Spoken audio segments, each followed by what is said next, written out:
Siamo in una situazione piuttosto drammatica da un lato e di grande opportunità dall'altro.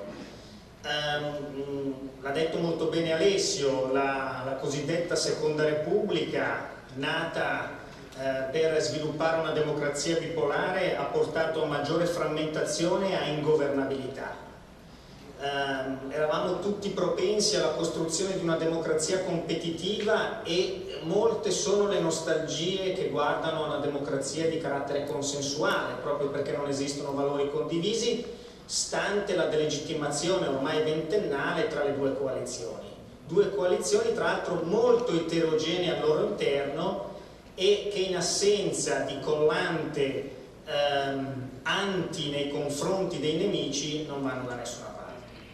Quindi l'esito di un ventennio è proprio ingovernabilità, bassissimo rendimento istituzionale, perdita di competitività non solo dal punto di vista economico ma anche dal punto di vista civile, dal punto di vista proprio della credibilità del nostro paese e soprattutto della credibilità della nostra classe dirigente. Questa è la drammaticità. Tuttavia, Susta ce lo dice, ma ce l'hanno detto tutti i nostri relatori precedenti, l'Italia è un paese importante. L'Italia è un paese dalle grandissime ricchezze. L'ultimo convegno organizzato da Italia Futura ci dice che soprattutto dal punto di vista culturale noi potremo aumentare di 2 punti il nostro PIL. E allora cosa dobbiamo sostanzialmente fare?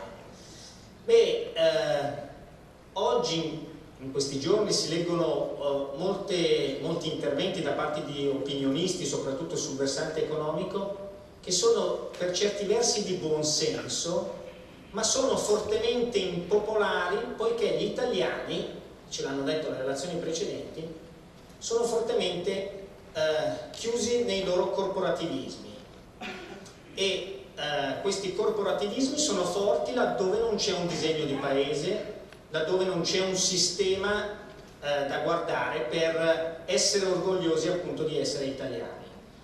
Allora io credo che quello che oggi ci vuole sia una grande leadership politica e di classe dirigente, un Helmut Kohl che riesce a unificare le 2 Germanie in situazioni di grandissima drammaticità, eppure i tedeschi lo accettano perché hanno una rappresentanza politica altamente autorevole.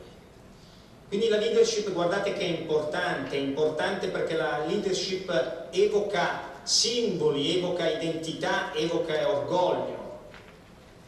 È importante in tutti i settori, non solo il Presidente del Consiglio, ma la leadership è fondamentale.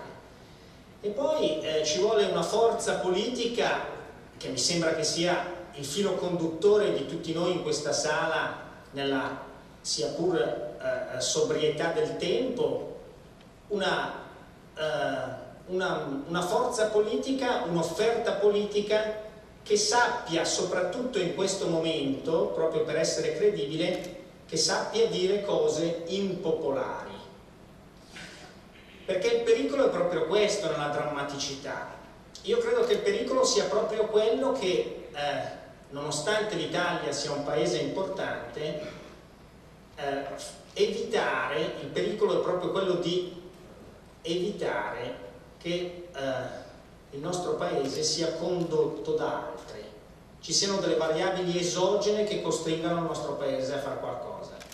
Allora, per avere una forte autonomia e per avere, diciamo così, un recupero di orgoglio, io credo che si debba procedere in fretta ad essere meno timidi, più coraggiosi anche come verso nord, faccia autocritica, dire cose coraggiose all'insegna dell'impopolarità, sfidando i corporativismi, ma in questo modo cercando di raggiungere l'obiettivo dell'autorevolezza per essere ascoltati soprattutto da quei ceti intermedi che sono poi quelli che fanno un paese migliore. Grazie.